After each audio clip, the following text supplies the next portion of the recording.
Hello दोस्तों, board exam with Pankaj में आप सभी का स्वागत है। हम लोग जो मैथ का 10वां का नया बैच शुरू किए हैं उसका पार्ट 7 है, जिसमें हम लोग पहला चैप्टर वास्तविक संख्याएं पढ़ रहे हैं। उसका पार्ट 7 है। जो भी छात्र इसके पहले के 6 पार्ट नहीं देखे, इसे देखने के बाद तुरंत देख ले ताकि आपको मैथ समझने में कोई परेशानी ना हो। आज का एजेंडा क्या क्या है? आज पढ़ेंगे यूक्लिड विभाजन प्रमेय से मासा कैसे ज्ञात किया जाता है और रूट 3 का प्रमेय संख्या सिद्ध करना है। इसे सीखेंगे, अच्छी तरीके से समझते हैं।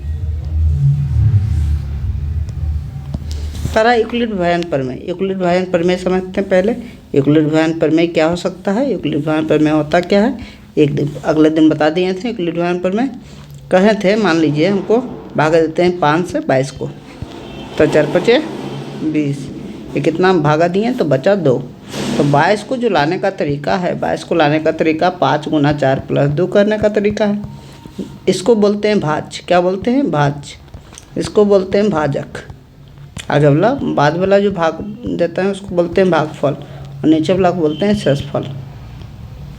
तो भाज्य का फॉर्मूला आता है भाज्य बराबर भाजक, पहला भाजक गुना भागफल और प्लस शेषफल।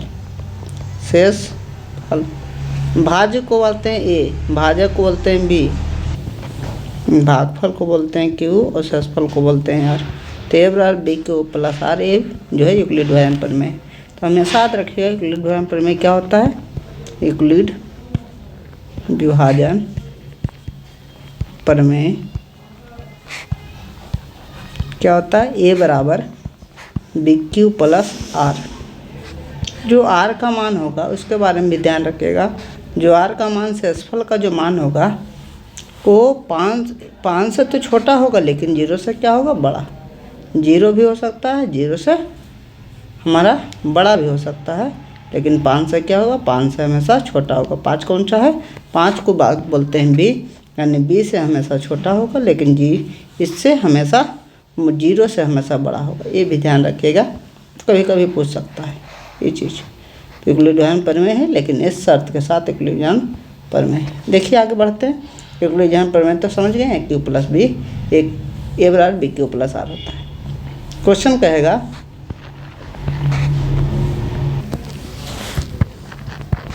135 एवं 325 का मासा यूक्लिड विभाजन प्रमेय से बतावे।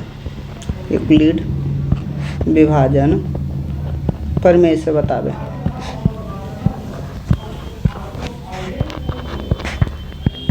क्वेश्चन रहेगा 135 और 325 का मासा यूक्लिड विभाजन प्रमेय से बतावे। देखिए यूक्लिड विभाजन प्रमेय से जब भी कहेगा पहले हम लंबी भाग विधि द्वारा इसका मासा जैसे बचपन निकालते थे। 135 भागा कितना? 325 करते थे। 135 33 में 40 नहीं लगेगा, 13 26 दो बार में लगाइए तो 135 × 270 होगा। घटाना पड़ेगा, ये 5 घटेगा, 12 में से 7 जाएगा, ये भी 5 रहेगा। इसको ऐसे करके 135 यहाँ लिखते थे, 2 बार जाएगा, 2 के बाद बार कितना? 110 होगा, घटाएंगे 25 होगा, यहाँ से 55 लिखेंगे। 55 का मतलब कितना होगा? 25 दूना 50 होगा, 50 को घटाएंगे 5 होगा, 5 को 25 से भागा देंगे कितना आएगा? ये 5 आएगा, ये 25 होगा, 25 से 25 कट जाएगा। हमारा शेषफल क्या आएगा? 0। जब तक 0 शेषफल आएगा तब तक लिखना है। तो जब सोल्यूशन करना है तो सोल्यूशन में क्या लिखना है? यूक्लिड विभाजन प्रमेय बोला, यूक्लिड विभाजन प्रमेय से। यूक्लिड विभाजन प्रमेय क्या बोले? ए बराबर बी क्यू प्लस आर। और आर का मान क्या होता है? 0। अब बी से तो छोटा हो सकता है लेकिन 0 से बड़ा, 20 से छोटा लेकिन 0 से बड़ा। ये ध्यान रखिएगा, ये होता है। बी 0 के बराबर भी हो सकता है। ये ए का मान कितना है? 325। अब देखिए इसको 325 लिखिए, ये दोनों को गुणा कीजिए, कितना? 135 गुना क्या करना है? 2, और प्लस जो शेषफल आया उसको लिखिए प्लस 55। दूसरा बार क्या? इसके बीच वाला लिखिए, दूसरा के बीच वाला कितना है? 135। इन दोनों को गुना कीजिए, 55 गुना कितना है? 2, 55 गुना 2 प्लस कितना है? शेषफल 125 है। तीसरा बीच वाला लिखिए कितना है? 55 बराबर ये क्या होगा 25 गुना 2 प्लस 5, 25 गुना 2 प्लस 5। आगे देखिए, आगे क्या लिखेंगे, ये बीच वाला है 25, 25 बराबर 5 गुना 5 प्लस 0, 5 गुना 5 प्लस 0। अब लिखेंगे चूँकि शेषफल कितना आ गया, चूँकि शेषफल बराबर 0, अतः प्रक्रिया समाप्त हुई, अतः प्रक्रिया समाप्त हुई। इसलिए मासा बराबर के इसके ऊपर देख लीजिएगा या पहला भाजक यहाँ देख लीजिएगा, कितना आंसर 5 आंसर, ये तो होगा। इक्वलिब्रियम यहाँ पर में से हर एक वर्ष क्वेश्चन आता है, एक क्वेश्चन और देख लेते हैं ताकि आपको समझ आसानी से पूरी अच्छा समझ में आ जाए चीज़। 350 एवं 196 का मासा यूक्लिड विभाजन प्रमेय से बताओ, विभाजन प्रमेय से ज्ञात करें। क्या करें, 350 एवं 196 का मासा यूक्लिड विभाजन एल्गोरिथम कैसे ज्ञात करना है। कैसे ज्ञात करना है बताएं तरीका। पहले लिखना है यूक्लिड विभाजन एल्गोरिथम से, यूक्लिड विभाजन एल्गोरिथम से या प्रमेय से लिखना है। एल्गोरिथम का मतलब क्या होता है, जब सभी को एक साथ मिला देते हैं इसको एल्गोरिथम कहते हैं। सभी को एक साथ मिला दिए एल्गोरिथम, अकेले एक लाइन जो हुआ प्रमेय हुआ, तो दोनों सही है। ए बराबर क्या लिखते हैं, ए बराबर लिखते हैं B Q plus R. R का मान कितना, आर का मान 0 से क्या 20 से छोटा होगा, लेकिन 0 से बड़ा या बराबर हो सकता है। अब देखिए बड़ा कौन है, पहले रफ में इधर कर लेते हैं, रफ बर कर लेते हैं। कितना रफ बर है 196 और कितना है 350। 2 बार में लगाएंगे नहीं लगेगा, तो एक बार में 196 कितना आएगा 154 हो जाएगा। घटाएंगे तो ये 4 होगा, ये कितना होगा, ये 5 होगा, 1 होगा, 154 ये आ जाएगा। 154 भागा इससे देंगे कितना 196, एक बार लगेगा, यहाँ 154 लिखेंगे, घटाएंगे तो कितना होगा 16 में 4 गया 2, 42 हो जाएगा।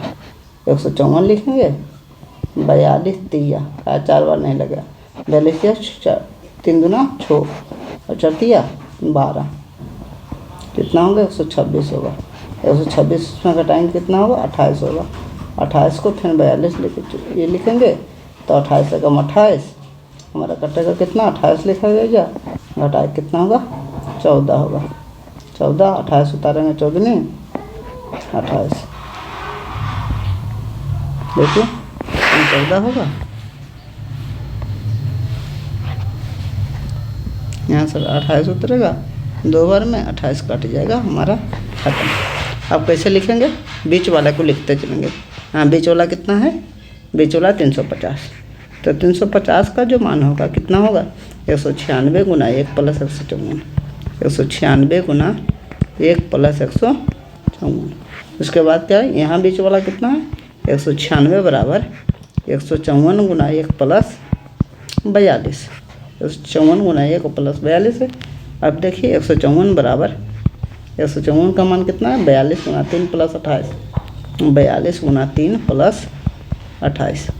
अगला देखिए 42 का मान कितना है, 42 का मान 28 गुना 1 प्लस 14। समझ रहे हैं कैसे लिखे, 28 गुना 1 प्लस 14। 28 का मान कितना है 14 दूना 28 प्लस 0। अब जब 0 आ जाएगा शेषफल लिखेंगे, चूँकि शेषफल बराबर 0, शेषफल बराबर 0, अतः प्रक्रिया समाप्त हुई, अतः प्रक्रिया समाप्त हुई।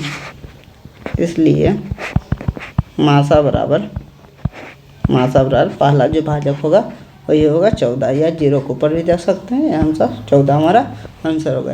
ये रफ बार्क होता है, ये बार्क जो होता है रफ बार, इसको बाद में हटा भी सकते हैं या अंतिम पेज में आप लोग कीजिएगा, रफ बार्क में कीजिएगा, जो भी कीजिएगा ये सब।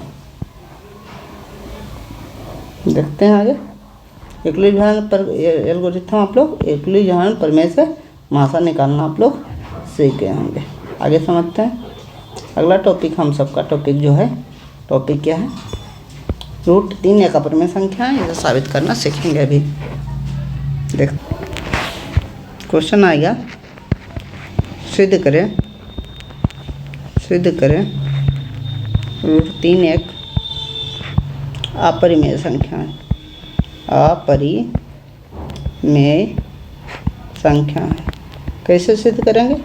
इसे सिद्ध करने के लिए विरोधाभास कथन का उपयोग किया जाता है। देखिए, इसे सिद्ध करने के लिए पहले इसे परिमेय संख्या मान लिया जाता है और बाद में देखते हैं कि यह किसी भी प्रकार से परिमेय संख्या के रूल को उल्लंघन कर रहा है, तोड़ रहा है, परिमेय संख्या नहीं हो पा रहा है, इसलिए इसको कह देंगे अपर। अगर कोई परिमेय नहीं रहेगा तो क्या कहेंगे? अपरिमेय। देखते हैं कैसे कैसे करते हैं, पूरा तरीका समझिए अच्छे से। मान लेते हैं, माना कि जब भी अपरिमेय संख्या साबित करने देगा तो परिमेय संख्या मान रहा है। √3 कैसी संख्या है? एक परिमेय संख्या है, परिमेय संख्या है। परिमेय संख्या कहते किसको है? परिमेय संख्या का मतलब जिसे P/Q के रूप में लिखा जा सके, और P तथा Q √3 बराबर P/Q हो गया। PQ कैसी संख्या होती है? सहअभाज्य संख्या होती है, सहअभाज्य। PQ सहअभाज्य संख्या होती है और नीचे जो मान होता है जिसे हर कहते हैं वो क्या होता है? 0 के बराबर कभी नहीं होगा। इसके बाद क्या करते हैं? दोनों तरफ वर्ग करते हैं। दोनों तरफ वर्ग करने पर अगर दोनों तरफ वर्ग करते हैं √3 का स्क्वायर 3 होगा, स्क्वायर से रूट हट जाएगा। √3 का स्क्वायर करेंगे तो देखिए यहाँ से स्क्वायर से रूट हट जाएगा, यानी 3 होगा। तो उसका स्क्वायर करेंगे तब P² क्या होगा? Q² होगा। तिरछा गुना करेंगे तो क्या होगा? P² बराबर 3Q² होगा, 3Q²। यहाँ समझिए, अगर ये 3 यहाँ नहीं रहेगा तो गुना में तो क्या जाएगा? भागा में, यानी P² का 3 से कटेगा। P² भागा 3 लग रहा है, यानी P² 3 से कटेगा। यहाँ P² 3 से विभाज्य है। यदि किसी संख्या का स्क्वायर किसी संख्या से विभाज्य होता है, P² जैसे 3 से विभाज्य है, इसलिए P भी 3 से विभाज्य होगा। P भी किससे विभाज्य होगा? P भी 3 से विभाज्य होगा। यदि P 3 से विभाज्य होगा तो P का मान किस रूप में होगा? P का मान जो होगा 3 के गुणज के रूप में होगा। मान लीजिए P बराबर कितना होगा? मान लीजिए 3m या 3k होगा। क्यों? क्योंकि 3 से कट रहा है, यानी 3m या 3 के कुछ गुणज में होगा। जैसे 3 से कटने वाला 6, 9, 15 जो भी होगा, 3 गुना 5 करते हैं तो 5 आता है, 3 गुना 2 करते हैं तो 6 आता है। ऐसा हम मान लिए और इसको समीकरण 1 माने हैं। समीकरण 1 में P का मान पुट करने पर देखिए क्या होता है। P बराबर P² बराबर कितना है? P² बराबर, समीकरण 1 से चलेंगे, समीकरण 1 से P² बराबर क्या है? 3m² है, 3Q²। P का मान कितना है? 3m का होल स्क्वायर बराबर 3Q²। 3m का होल स्क्वायर क्या करेंगे? 9m² करेंगे बराबर 3Q² होगा। इसको काटेंगे 3 तिया 9, यानी हमारा 3m² बराबर क्या होगा? Q²। अब ये देखिए 3 जो इधर गुणाम है वो अगर गुणाम नहीं रहेगा तो क्या जाएगा? भागा में, यानी Q² किससे कटेगा? 3 से कटेगा। यहाँ क्या होगा? यहाँ Q² 3 से विभाज्य है, इसलिए Q भी 3 से विभाज्य होगा, 3 से विभाज्य होगा। अब देखिए Q भी 3 से विभाज्य होगा, यहाँ P भी 3 से विभाज्य है, Q भी 3 से विभाज्य है। सहअभाज्य संख्या यहाँ माने सहअभाज्य संख्या जिससे कोई संख्या से नहीं कटे उसे सहअभाज्य संख्या कहते हैं। यहाँ तो P भी 3 से कट गया और Q भी 3 से कट गया, तो यह तो सहअभाज्य संख्या नहीं रहा। देखिए यहाँ P तथा Q दोनों 3 से विभाज्य है, इसलिए यह सहअभाज्य संख्या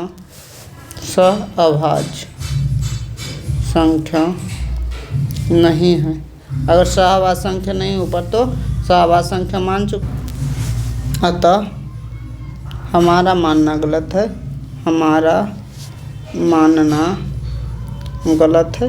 अब गलत माने हैं, क्या माने हैं? परिमेय संख्या माने हैं, गलत मान लिए हैं, तो इसलिए √3 कैसा होगा? एक अपरिमेय संख्या होगा, अपरिमेय संख्या होगा। ये हुआ हमारा आंसर। आज थोड़ा क्लास छोटा ही रहेगा। आज का होमवर्क क्या है? सिद्ध करें कि √5 एक अपरिमेय संख्या है। पहला क्वेश्चन है। दूसरा क्वेश्चन है 90 और 225 का मासा यूक्लिड विधान प्रमेय से ज्ञात करना है। और तीसरा है 6x² बाई एवं 8x³ बाई स्क्वायर का मासा एवं लासा बतावें। क्लास टाइमिंग बदल जाएगा, 6 बजे ही रोज़ क्लास होगा। मंडे ट्यूसडे वेडनेसडे को साइंस का क्लास चलेगा और थर्सडे फ्राइडे सैटरडे को कौन सी मैथ का क्लास चलेगा। थोड़ा क्लास का टाइमिंग जो है बढ़ जाएगा। आज से कल से जो है क्लास पौन घंटा के आसपास 40-45 मिनट के क्लास लगभग रोज आएंगे। तो आपसे ये रिक्वेस्ट है कि आप रोज़ क्लास ज्वाइन करें और जो भी आपको टेस्ट मिलता है, होमवर्क मिलता है, उसे ज़रूर पूरा करें। जो भी व्हाट्सएप ग्रुप में ज्वाइन करना चाहते हैं 7004934449 7004934449 पर 10th स्टूडेंट लिखकर मैसेज करें, उन्हें ज्वाइन करा दिया जाएगा। कोई भी सब्जेक्टिव का जो होमवर्क होता है उसी में आपको सबमिट करना है, उसमें हम बता देंगे कौन सा गलत है कौन सा सही है। Thank you so much for watching this video. अगर वीडियो अच्छा लगा तो वीडियो को लाइक शेयर सब्सक्राइब करें। Thank you.